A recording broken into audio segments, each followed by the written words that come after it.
आप लोगों का फिर से स्वागत है 40 मिनट क्लासेस में। हम लोगों का मैथ का अर्थमेटिक प्रोग्रेशन चैप्टर चल रहा है, जिसमें कि हम काफ़ी क्लासेस कर चुके हैं और हमारा सम ऑफ अर्थमेटिक प्रोग्रेशन चल रहा है। कल की क्लास में हमने किया था start sum of arithmetic progression, तो कुछ क्वेश्चन हमने कर लिए थे। आज कुछ और क्वेश्चन कर लेते हैं। जैसा कि बोर्ड पे क्वेश्चन लिखा हुआ है, the sum of first 6 term of an AP is 42। यानी इस बात से मुझे पता लगा, इसने बोलते हैं भाई जो शुरू की 6 टर्म है ना, उसका सम तो 42 दे दिया, और इसी AP की जो 10th टर्म है और जो 30th टर्म है उसका रेशो 1:3 दे दिया। तो आपको बताना है कि फर्स्ट टर्म क्या होगी और इसकी 30th टर्म क्या होगी, सॉरी 13th टर्म क्या होगी इसकी। अब देखो भाई, अब यहाँ पे जो पूछ लिया इससे तो घबराना है नहीं, क्योंकि मुझे पता है A और D पता लग गया तो हम सब कुछ पता कर सकते हैं। अब इसका मतलब जो डाटा मुझे दे रखा है उसकी मदद से मुझे क्या एम है मेरा कि A और D पता करना है। ठीक, अब सबसे पहले लिख लो जो चीज़ तुम्हें दे रखी है। भाई सबसे पहले तो तुम्हें दिया गया है सम ऑफ कितनी टर्म, शुरू की 6 टर्म। ये बात समझ में आई, वेरिएबल के फॉर्म में लिख दिया। भाई कितना है 42, और हमें क्या दे रखा है कि जो भाई 10th टर्म है और जो 30th टर्म है उसका जो रेशो है वो 1:3 है। ये बात समझ में आई, ठीक है। अब इसी की मदद से सारा का सारा सॉल्यूशन होगा। अब देखो, एक तरफ तो तुम्हें S6 दे रखा है 42, तो यहाँ पे n की वैल्यू तुम्हें क्या दे दी है, 6 दे दी है। और Sn का फॉर्मूला कल याद करवाया था, क्या होता है n/2 2a + n-1 इंटू में d। तो भाई n/2, तो n/2 2a + n-1 इंटू में d = 42। n की जगह क्या आ जाएगा, n की जगह क्या आ जाएगा 6 आ जाएगा। इसमें यही तो बोला है ना, शुरू के 6 टर्म का जो सम है वो है 42 है, तो यहाँ पे 6 आ गया। 2a की वैल्यू हमें पता नहीं है, n की वैल्यू पता है मुझे 6, तो 6 - 1 कितना हो गया 5 आ गया, 5 = 42। अब देखो यहाँ पे 6 को 2 से डिवाइड करूँगा 3 आ जाएगा, और इस 3 को इधर डिवाइड कर दूँ डायरेक्ट तो क्या आ जाएगा 3 × 1 = 3, 3 × 4 = 12, तो यहाँ पे 14 आ जाएगा डायरेक्ट, है ना। तो डायरेक्ट लिख देते हैं, तो ये आ गया 2a + 5d = 14। यहाँ तक आया समझ, ठीक है। अब क्या इसके आगे कुछ कर सकते हैं, कुछ नहीं कर सकते, तो इसको इक्वेशन हम फर्स्ट मान लेते हैं। अच्छा, क्या हमें एक और रिलेशन दे रखा है, हाँ भाई ये वाला रिलेशन दे रखा है। अब इसमें भी देखते क्या खिचड़ी पक सकती है हमारी। भाई दे रखा है A10 यानी कि 10th टर्म और जो 30th टर्म है उसका रेशो 1:3 है। भाई इसकी जगह क्या मैं लिख दूँ A + 9d। अबे तो समझाने की ज़रूरत नहीं है कि A + 9d कहाँ से आया, ठीक। तो ये आ गया A + में 9d, और नीचे क्या आ जाएगा A + में 29d = 1/3। अब तुम्हें पता है क्रॉस मल्टीप्लिकेशन होगा, ये इधर आके ये इधर आके, तो ये जब इधर आएगा तो 3 को A से करूँगा तो 3a आ गया, और 3 को 9 से करूँगा तो 27d आ गया। बात समझ में आई, और ये पूरा का पूरा इधर जाएगा तो ये तो एज इट इज हो जाएगा, ठीक। अब तुम्हें पता है इसको एक तरफ लाना पड़ेगा, तो भाई देखो ये A इधर आएगा तो माइनस हो जाएगा, तो 3a में से a गए तो कितने बचे 2a, और भाई ये 29d इधर आएगा, ये भी माइनस हो जाएगा, तो 27 में से 29 गए तो क्या माइनस का 2d बचेगा =0, क्योंकि उधर कुछ है ही नहीं। अब क्या इसमें 2 कॉमन आ सकता है, क्या 2 कॉमन आ सकता है ना, तो 2 कॉमन ले लो। तो भाई यहाँ मैंने ले लिया 2 कॉमन, तो अब तुम्हें पता है ये इधर आके क्या हो जाएगा 0 हो जाएगा, तो एक इक्वेशन और बन गई A - d = 0, और ये हो जाएगी हमारा सेकंड। अब क्या वही भाई पहले वाली फीलिंग आ रही है कि हमारे पास 2 इक्वेशन है, अब किस मेथड से करना है हमको, एलिमिनेशन मेथड से कर देंगे। समझ में आया, ठीक है। हाँ पूछो। ये देखो क्रॉस मल्टीप्लिकेशन होगा तो ये इधर जाके मल्टीप्लाई होगा और ये इधर आके मल्टीप्लाई होगा, तो जब 3 इधर आएगा तो इस पूरे से मल्टीप्लाई होगा ना, तो 3 जब A से हुआ तो 3a आ गया, और 3 जब 9d से हुआ तो 9 3 कितना होता है 27 ना, तो 27d आ गया, ठीक है।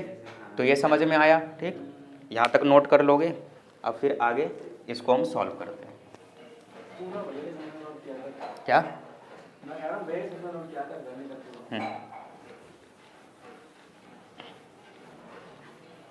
अब जैसे कि यहाँ भाई तुम्हें 2 इक्वेशन दिख रही है, ठीक है, उसको यहाँ लिख लोगे अब तुम, उसको तुमने लिखा भाई 2a + 5d = 14 और a - d = 0।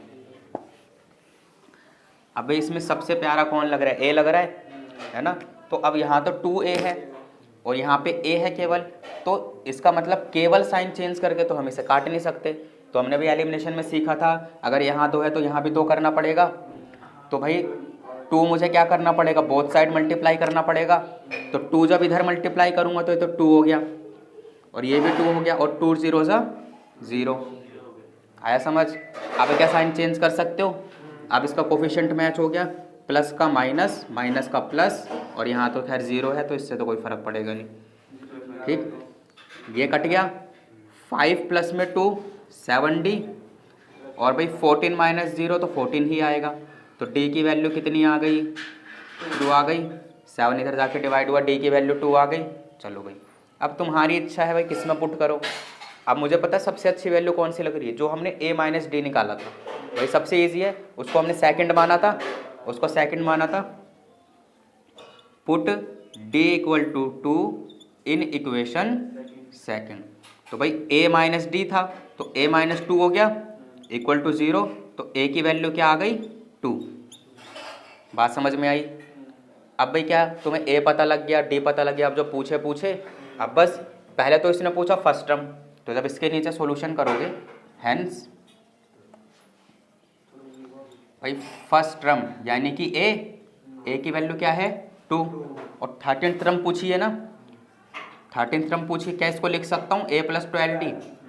ठीक है, a + 12d, तो a की जगह तो 2 आ गया, 12 की जगह 12 आ गया, d की जगह 2 आ गया। हमने क्या वैल्यू निकाली है? 2 निकाली है।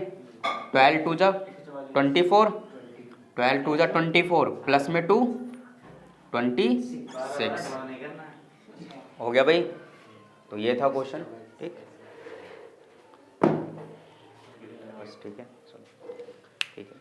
अभी एक और कॉन्सेप्ट समझ लेते हैं। जैसे कि यहाँ क्वेश्चन लिखा हुआ है ना, तो पूरा कॉन्सेप्ट समझाना पड़ेगा। अब देखो यहाँ पे तुम्हें दे रखा है कि जो SN की फॉर्म है ना, वो ये दे रखी है। क्या कल वाला क्वेश्चन भी कुछ ऐसे ही मैच कर रहा था? वहाँ पे nth टर्म की फॉर्म दे रखी थी, तो उसको मैंने बहुत अच्छे से समझाया था। अगर वो दे रखा है तो उसमें कन्फ्यूज मत होना कि यार फॉर्मूला तो कुछ और होता है और यहाँ पे कुछ और दे रखा है। उसका मतलब है कि वो तुमको और ईजी करके दे दिया, उसमें a और d की वैल्यू पहले ही पुट कर दी है और अब इसमें SN की फॉर्म दे रखी है। अब इसकी शक्ल अलग है, तो इसका मतलब इसके अंदर भी तुमको a और d पुट करके दे दिया है। तो अब कोई कन्फ्यूज़न तो नहीं होगी ना कि अगर इस फॉर्म में दे देगा। अब भाई जब भी ये फॉर्म हमें देता है तो इसका मतलब इस फॉर्म की मदद से मुझे क्या फाइंड करना है? a फाइंड करना है और d फाइंड करना है, और a और d फाइंड हो जाएगा तो हम कुछ भी कर सकते हैं। अब देखो वहाँ तो भाई an था, तो वहाँ पे तो हमने पहली टर्म निकाली, दूसरी टर्म निकाली एंड सो ऑन, हमने उसको कर दिया। तो a भी पता लग गया था, d पता लग गया था, वो ज़्यादा ईजी था। पर यहाँ पे तो SN दे दिया है ना, तो इसके लिए एक अलग कॉन्सेप्ट है, इसको बहुत ध्यान से समझो। देखो मान लो भाई मुझको पहली टर्म, दूसरी टर्म, तीसरी टर्म, चौथी टर्म, पांचवी टर्म, छठी टर्म, सातवीं टर्म हो गया। अब देखो अगर भाई मैं SN वाले फॉर्मूले में मैं क्या करता हूँ, n की जगह 1 पुट करता हूँ, तो मेरे पास क्या आएगा? Sum of first term, sum of first term. तो भाई ये तो मेरा आ गया S1, यही आएगा। ठीक है, अगर मैं इस फॉर्मूले में n की जगह 1 पुट करता जाऊँगा तो S1 तो ये आएगा। जैसे कि उसमें an किया था तो n की जगह 1 पुट किया था तो a1 आया था, फिर 2 पुट किया था तो a2 आया था। तो पहली, दूसरी, तीसरी, चौथी तो डायरेक्ट ही AP आ जा रही थी ना उससे। पर इसके अंदर देखो क्या होगा, S1 में तो ये आ गया, जब S2 करूँगा तो ये आ गया, S3 किया तो ये आया, इसी तरह S4 एंड सो ऑन चलता जाएगा। ये बात समझ में आई? पर इस डाटा, क्या ये जो डाटा मेरा निकल रहा है क्या ये AP है? बेटा AP कैसे होगा? देखो जो ये मेरा डाटा निकल रहा है ये तो सम ऑफ फर्स्ट 2 टर्म है। ठीक है, चलो इसके अंदर कितनी टर्म इंक्लूडेड है? इसमें तो चलो एक ही टर्म इंक्लूडेड है जो कि a होगी। बात समझ में आ रही है? अब ये निकलेगा सम ऑफ 2 टर्म्स, यानी कि इसके अंदर a1 भी होगा और प्लस में a2 भी होगा। बात समझ में आ रही है ना? क्योंकि सम ऑफ क्या है? 2 टर्म्स है, तो इसके अंदर पहली टर्म भी इंक्लूड होगी और दूसरी भी, और इसी तरह इसके अंदर कितनी टर्म इंक्लूड होगी? पहली, दूसरी और तीसरी। तो हमें क्या भाई S1 S2 की ज़रूरत है, हमें तो A1 A2 की ज़रूरत है ना। तो इस डाटा की मदद से A1 A2 A3 हम कैसे निकालेंगे? देखो यदि मैं क्या करूं, यदि मैं क्या करता हूँ, मैंने क्या किया, ये मैंने S2 निकाला, मैंने उसमें 2 की वैल्यू पुट करी, मैंने S2 निकाला, और फिर मैंने जब 3 की वैल्यू पुट करी तो मैंने S3 निकाला। तो अगर मैं इसमें से ये माइनस कर दूं, इसमें से माइनस कर दूं, तो इतना हिस्सा गायब हो गया। अगर मैं S3 में से S2 माइनस कर दूं तो केवल ये हिस्सा बचा, और ये हिस्सा क्या होगा, देखो यही तो तुम देख नहीं रहे। अगर मैंने S3 में से S2 माइनस कर दिया, भाई S3 के अंदर कितनी टर्म इंक्लूड थी, पहली, दूसरी, तीसरी, और इसमें से मैंने S2 माइनस किया, S2 में कौन कौन सी टर्म इंक्लूड थी, पहली और दूसरी। तो भाई ये कट जाएगा, ये कट जाएगा, बचेगा क्या, A3। तो ये समझ में आ रहा है। अगर मेरे को तीसरी टर्म पता करनी है तो S3 में से S2 घटाना पड़ेगा। अगर मुझे चौथी टर्म पता करनी है तो S4 में से S3 घटाना पड़ेगा। कॉन्सेप्ट आया समझ, ठीक है, यही इंपॉर्टेंट है। इसका मतलब देखो, इसका मतलब अगर मुझे कोई, चलो ये छोड़, पहले एग्जाम्पल के साथ चलते हैं। अगर मुझे दूसरी टर्म निकालनी है तो मुझे S2 में से क्या घटाना पड़ेगा, S1 घटाना पड़ेगा। अब ये समझ में आ रहा है कैसे, क्योंकि इसके अंदर A1 प्लस A2 है और इसमें A1 है। तो इसके अंदर देखो A1 प्लस A2 में से अगर मैं A1 घटा दूंगा तो क्या बचेगा, A2 ही तो बचेगा। तो इसी तरह अगर मुझे A3 निकालना है तो क्या करना पड़ेगा, S3 माइनस में S2 करना पड़ेगा। अब ये समझ में आ रहा होगा कैसे, फीलिंग आ रही है ना। अगर इसी तरीके से मुझे AN निकालना है, इसी तरीके से यदि मुझे AN निकालना है तो SN में से मुझे एक पीछे वाला माइनस करना पड़ेगा। ये सेंस समझ में आ रही ना, वेरिएबल के रूप में। अब समझ में आ गई ना। देखो यहाँ पे जो गिनती थी उसमें एक कम कर दिया, यहाँ पे जो गिनती थी उसमें एक कम कर दिया। तो ये समझ में आया, ये समझ में आया ना। तो यही फॉर्मूला भी तुमको याद रखना है कि यदि मुझे सम ऑफ टर्म्स दिया हो और nth टर्म निकालनी हो तो उसका फॉर्मूला क्या बन जाएगा, Sn माइनस में Sn माइनस 1। तो देखो ये फॉर्मूला ड्राइव करवा दिया, तो इसका मतलब ये फॉर्मूला रटने की जरूरत नहीं है, हमें अंदर से पता होना चाहिए कि अरे हाँ यार, अगर उसके अंदर भाई इतनी टर्म इंक्लूडेड है, उसमें से मैं पीछे वाली टर्म हटा दूंगा तो लास्ट वाली ही तो बचेगी। क्लियर हो गया, ठीक है। अब देखो, अब मुझे A और D निकालना है, और भाई A और D निकालने के लिए अगर मुझे दो ही टर्म पता लग जाए काफ़ी नहीं है। एक पहली टर्म पता कर लूँ, एक दूसरी टर्म पता कर लूँ। तो पहली टर्म हो गई, और दूसरी टर्म जो निकलेगी उसमें से पहली टर्म माइनस करके क्या D पता लग जाएगा, बस। तो अब जब इसका सॉल्यूशन करेंगे, ठीक है, पहले तो देखो गिवन में लिख लो कि भाई जो मुझे Sn की फॉर्म दे रखी है वो 5n² प्लस में 3n दे रखी है, ठीक है। अब अगर मैं S1 पता करूं तो S1 में भाई n की जगह क्या आएगा, 1, n की जगह 1, तो 5 1 जा 5 प्लस में 3 8 आ गया, ठीक है। अरे 1 का स्क्वायर 1 हो गया, तो 5 1 जा 5 हुआ, ठीक है, प्लस में 3 कितना हो गया, 80 तो हो गया। और S2 पता करना है तो 5 2 का स्क्वायर प्लस में 3 इंटू 2, देखो 2 का स्क्वायर 4 हुआ, तो 5 4 जा 20, 3 2 जा 6, तो 20 प्लस 6 26। अब उसके आगे करने की जरूरत है क्या, है ना। अब देखो, अब भाई जो क्या S1 A1 के बराबर होता है भाई, शुरू की पहली टर्म का सम और पहली टर्म क्या आपस में बराबर होगी, बराबर होगी। तो इसका मतलब यहाँ पे लिखोगे नाउ, देखो A1 S1 के ही बराबर होगा, तो इसका मतलब A1 यानी कि पहली टर्म है ना, पहली टर्म क्या हो जाएगा, अरे 8 हो जाएगा ना। पहली टर्म निकल गई, अब दूसरी टर्म निकालनी है। अब भाई दूसरी टर्म निकालनी है, वही फॉर्मूला तुम्हारे दिमाग में आएगा कि भाई अगर मैं S2 में से S1 माइनस कर दूं तो क्या A2 निकल जाएगा। तो S2 अपन लोगों का क्या है 26 और S1 क्या है 8, तो क्या आ गया 18 आ गया। तो क्या तुम्हें A भी पता लग गया और A2 पता लग गया। अब क्या D निकाल सकते हो, अब क्या D निकाल सकते हो, D क्या हो जाएगा 18 माइनस में 8 कितना आ गया 10 आ गया। ये कॉन्सेप्ट समझ में आया। अब भाई तुम्हें A भी पता लग गया और D भी पता लग गया। अब जो उसको पूछना पूछे। अब देखते हैं क्या कर लेगा क्वेश्चन हमारा। अब इसके नीचे क्या करोगे भाई, नाउ A इसने पूछा ना, फर्स्ट टर्म पूछी है, अच्छा देन इट्स nth टर्म। अब इसने nth टर्म पूछी है, ठीक है। nth टर्म इसने पूछी, मैंने क्या बोला भाई, कभी घबराना नहीं है, हमें अपना कर्तव्य करना, चाहे nth पूछ ले, चाहे mth पूछ ले, चाहे pth पूछ ले, चाहे 6th पूछे, चाहे 7th पूछे, अपने को तो भाई फॉर्मूला ही लगाना है ना। तो इसने क्या पूछा है, nth टर्म पूछा है, तो nth टर्म क्या an हो जाएगा, और an का फॉर्मूला क्या होता है, a plus n minus 1 into में d। तो भाई a की जगह क्या आएगा, n की जगह तो n ही आएगा, और d की जगह क्या आ जाएगा, बेवकूफ़ो 10 आएगा। तो ये हो गया 10n माइनस में 10, तो भाई 8 माइनस 10 क्या -2 हो जाएगा।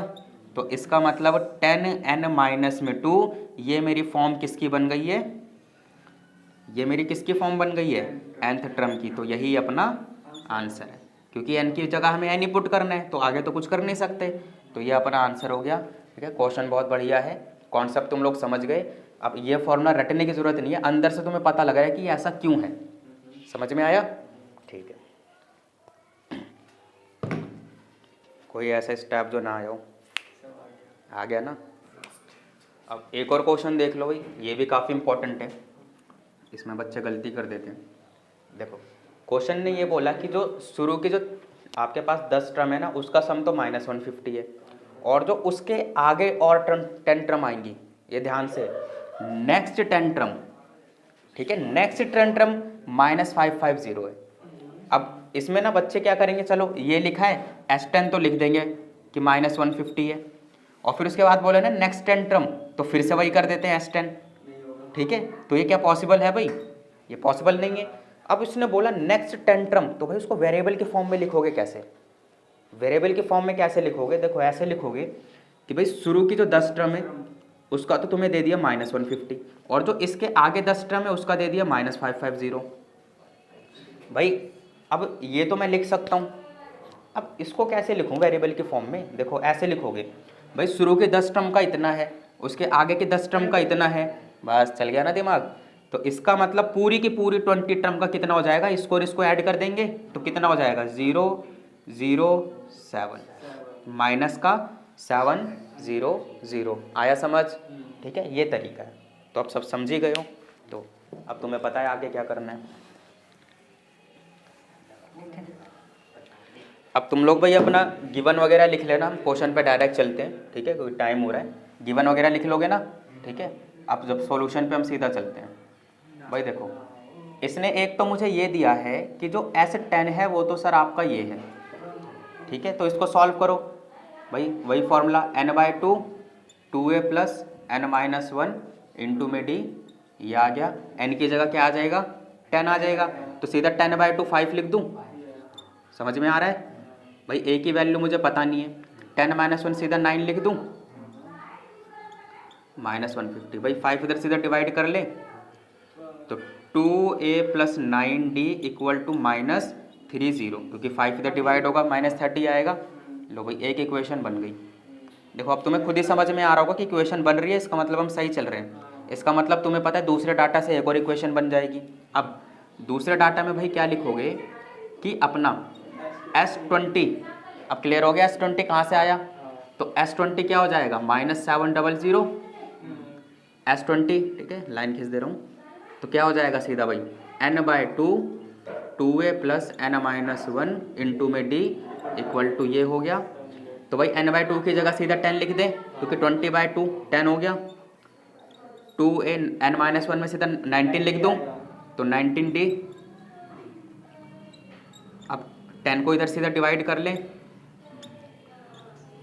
कितना हो गया भाई -70। तो इक्वेशन बन गई। अब तो यहाँ से भाई एक्सपर्ट ही हो, है ना भाई। इसमें कॉन्सेप्ट केवल यही था, S20 लाना था हम लोगों को। ठीक है, तो यहाँ तक नोट कर लो, फिर जैसे आगे करेंगे वीडियो रोक के कर लेना।